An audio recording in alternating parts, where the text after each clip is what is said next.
ഇതിങ്ങനെ ഓപ്പൺ ആക്കുമ്പോൾ ഒരു രക്ഷയില്ലാത്ത മണമുണ്ട് കേട്ടോ, അടിപൊളിയാണ്. അപ്പോൾ നമുക്ക് വീഡിയോയിലോട്ട് പോയാലോ.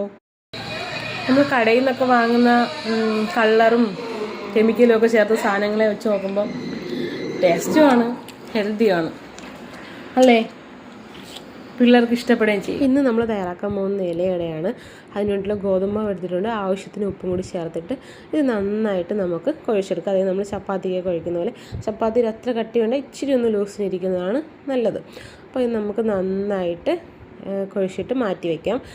ഇനി നമുക്ക് അകത്ത് ഫില്ലിങ്ങിന് വേണ്ടിയിട്ട് തേങ്ങയിലോട്ട് ശർക്കരയും കൂടി ചിരകിയിട്ടിട്ട് ഇത് നന്നായിട്ട് മിക്സ് ചെയ്തെടുക്കാം. ശർക്കരയ്ക്ക് പകരം പഞ്ചസാര വേണമെങ്കിൽ ചേർക്കാം. പിന്നെ അല്പം ഏലക്കപ്പൊടി കൂടി ചേർക്കുന്നത് ടേസ്റ്റ് നല്ലതാണ്. ഇനി നമ്മൾ വട്ടത്താമര ഇല എടുത്തിട്ട്, ഇവിടെ വട്ടത്താമര ഇലയെന്നാണ് കേട്ടോ പറയുന്നത്, പല സ്ഥലത്തും പല പേരാണെന്ന് തോന്നുന്നു. നമ്മളിവിടെ ഇതിലാണ് ഉണ്ടാക്കുന്നത്. പിന്നെ വേണമെങ്കിൽ വാഴ ഇലയിലും ഉണ്ടാക്കാം. അപ്പോൾ വട്ടത്താമര ഇലയിലോട്ട് ഈ ഗോതമ്പ് മാവ് ഇങ്ങനെ പരത്തി കൊടുത്തിട്ട് അതിൻ്റെ നടുക്കായിട്ട് നമ്മൾ തയ്യാറാക്കി വെച്ചിരിക്കുന്ന തേങ്ങയും ശർക്കരയും ചേർത്ത ആ ഒരു ഫില്ലിങ്ങും കൂടി വെച്ചിട്ട് ഇനി നമുക്കിത് നന്നായിട്ട് മടക്കിയെടുക്കണം. മടക്കി അതിൻ്റെ സൈഡൊന്ന് ഒട്ടിച്ചെടുക്കുമ്പോഴത്തേക്കും എന്നിട്ട് നമുക്കിത് ആവിയിൽ വെച്ച് നന്നായിട്ട് വേവിച്ചെടുക്കാം. അങ്ങനെയാണ് നമ്മൾ ഇലയുടെ ഉണ്ടാക്കുന്നത്.